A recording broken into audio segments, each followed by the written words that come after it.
How to check the game version in Sons of the Forest. So to check the game version, you do not need to dig into the installation files. So here are the two places to find it. So first, let's go to the main menu and look at the bottom right corner of the screen.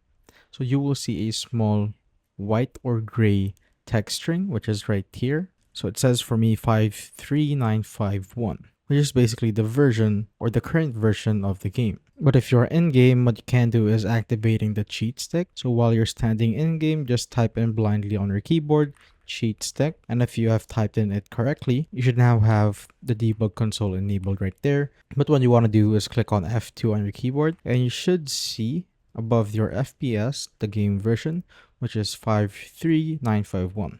So this matters since if you are trying to join a friend server and getting a version mismatch error, you will likely need to update it through Steam. So the game does not auto update instantly for everyone. So what you need to do is close the game. And once you have exited out of the game, you just simply need to restart Steam completely and check your downloads tab or your library. Then just basically update the game right here. And that is how I basically checked the game version in Sons of the Forest.